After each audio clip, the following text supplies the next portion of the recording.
It's time for a new religion. An Earth religion. Nature-based spirituality just might be what's needed to save our planet and ourselves. We're living through several ecological catastrophes, whether that's climate change and the many horrors it unleashes, the biodiversity collapse, or the fact that all our water and even our blood is polluted with microplastics. If we're going to make it through this, something has to change. At the same time, Americans are experiencing isolation like never before, with more people reporting to have literally no friends and participation in social clubs at an all-time low. And finally, rates of participation in organized religion is at a historical low, and the fastest growing religion in America is none.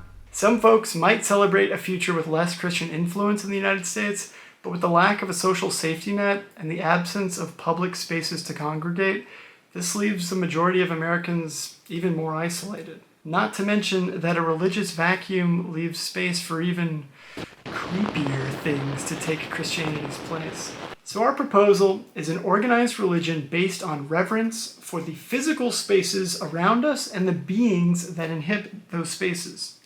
An animist movement. An Earth religion. Pump the brakes. Why a religion? Why not just join an existing movement, like Extinction Rebellion or the Sunrise Movement? Faith-based traditions act as tools to give people the strength to make choices that go against mainstream culture. We see this with many of the religions from India that prevent people from eating meat, or Amish and Mennonite societies that don't use cars or only keep one phone in their community outside of their houses. Giving up your car because of the environment is essentially an impossible task for most of us.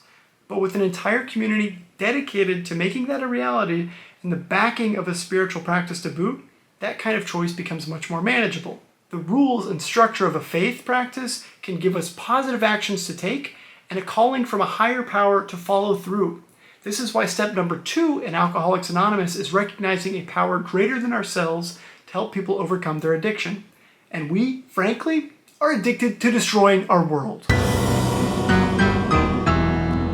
So, for your consideration, here are a few sacraments I've imagined for a potential Earth religion. These are practices that we can consider holy for the sake of this thought experiment.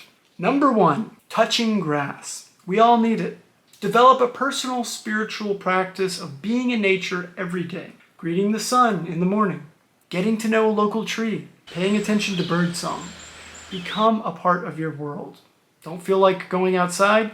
Too bad, it's part of your religion now. Get out there. 2, learning the names. The first step in a relationship is learning a person's name.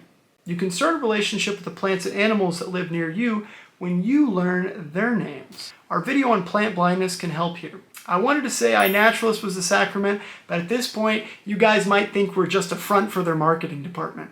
3, rewilding. Rewild your yard. Rewild your local ecosystem by volunteering for local eco nonprofits. It's physically and spiritually rewarding, and it's a way to put your faith into action with others in the real world. We can't despair. We must act. See our video about rewilding our yard for some insights. 4, celebrating the seasons. We already do this with most of our major holidays. Christmas, Easter, Nowruz, Halloween, they all fall on a very important astrological moment in the year. Remember what the real reason for the season is: the sun. Check out our video about celebrating the summer solstice for ideas. 5, showing gratitude. Some people might have grown up saying grace before meals. We can give thanks to the life that supports our existence when we sit down to eat. The meat, the legumes, the vegetables in our meals. They gave their lives so that we can live. This can help us understand that our relationships with the world around us, they're reciprocal. This goes beyond food. Even a piece of paper is the result of the ending of a tree's life. Show gratitude for that. 6, protecting the dark. Darkness has a powerful effect on our psyche, our circadian rhythms, and the life cycles of bats, lightning bugs, turtles, thousands of species. To protect our world, we must protect darkness. Turn off unnecessary lights outside your home. Turn off the screens inside your home at night. Before going to bed, you can say the simple prayer from Ursula K. Le Guin's Left Hand of Darkness: praise then darkness and creation unfinished. 7, going carless. Whether electric or not, cars create environments that physically separate us humans and disrupt and divide ecosystems. They use massive amounts of resources and emit climate-destroying CO2. Giving up your car wouldn't be for everyone, but something to aspire to, just like how not every single Catholic joins the priesthood. 8. Build community. You don't have to start a coven with your friends, but you can start to take regular walks outside and teach your friends the names of plants and birds. If you want, you can take this a step further and start celebrating the solstice with a gang of local animists. I've attached a link for a bioregionalist group's yearly rituals below. We would love to have a crew to drink homemade wine with and plant wildflowers with on the equinox. Now, this isn't supposed to be a list of personal to-do items. The value of an organized religion is in the community that supports its members and can act as a unified body, knowing they're doing so for a greater cause.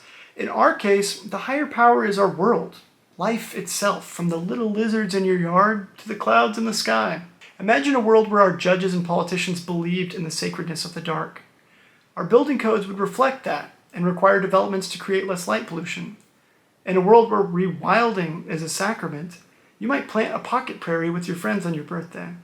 In a world where knowing the names of plants was holy, we might raise our children knowing the plants in our yard, from the tall pine down to the tiny little weeds. By the way, there are no such things as weeds in this religion. In this world, we might be able to convince the local governments to build public housing in urban areas, so we can give up our cars and spend more time walking, which means spending more time outdoors communing with nature. Even if just a small minority of people reconnect with nature in a deep way, that might be all it takes to majorly change our society and create a future that isn't completely abominable. Raise your hand if you don't want to work minimum wage for an AI manager so that you can afford 15 minutes in the neighborhood cooling station during the heat wave in the Disney BlackRock-owned suburb. These are just some ideas for starters, but there are a lot of smart people thinking about the connection between humans, nature, community, and our spirituality. I think a lot of us are missing several pieces of that equation and are looking for a change. Is an earth religion something that you're interested in? Do we need a spiritual movement like this in the United States? Do you want to start an open source religion with us? Let me know in the comments if you think I've totally lost my mind or if you want to see more videos like this. And as Ursula K. Le Guin taught us to say, hey ya.